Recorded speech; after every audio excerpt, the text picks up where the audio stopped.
गांव के बीचों बीच एक पुरानी लाइब्रेरी थी। उसकी दीवारें दरारों से भरी थी, खिड़कियां टूटी हुई और चारों तरफ जाले लटके हुए। कई सालों से वो बंद थी। लोग कहते थे वहाँ रखी किताबों में इंसानों की आत्माएं कैद हैं। गांव वाले वहाँ जाने से डरते थे, लेकिन 3 दोस्त अंकिता, रिया और समीर, उनके लिए यह सब सिर्फ एक किस्सा था।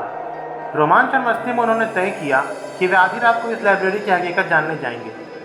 आधी रात को तीनों ने टॉर्च और लालटेन लेकर लाइब्रेरी का दरवाज़ा खोला। दरवाज़ा चीं-चीं करता हुआ खुला और अंदर से ठंडी हवा का झोंका आया। अंदर धूल से भरी लकड़ियों की अलमारियाँ थीं।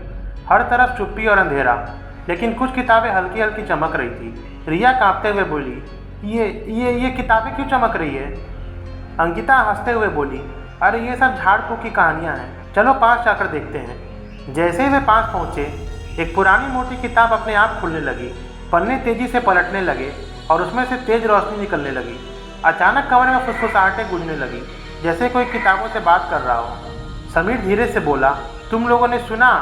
कोई हमें बुला रहा है। तभी और भी किताबें उड़ने लगी, पन्ने अपने आप पलटने लगे और हवा में अक्षर तैरने लगे। रिया चिल्लाई, ये सब जिंदा है। अचानक अलमारी के पीछे से एक लंबा काला साया निकला। वो एक लाइब्रेरियन जैसा दिखता था, लेकिन इंसान नहीं था। उसकी आंखें काली और चमकती हुई थी। हाथ में एक विशाल पुरानी चाबी थी।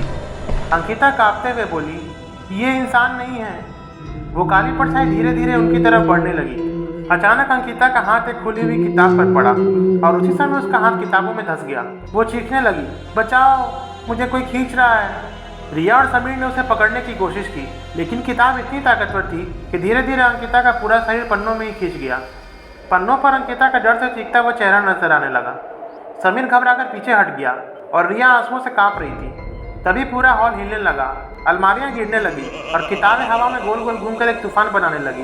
काली परछाई उनकी तरफ बढ़ी, उसकी खाली आंखें और चमक रही थी। रिया और समीर डर से चीखते हुए बाहर की ओर भागे।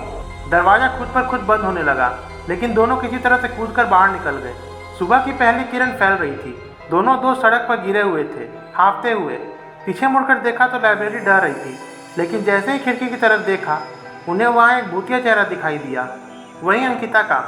उसकी आंखें खाली थी और होंठ हिल रहे थे, जैसे कह रहे हो अब तुम्हारी बारी आएगी। और फिर सब कुछ शांत हो गया।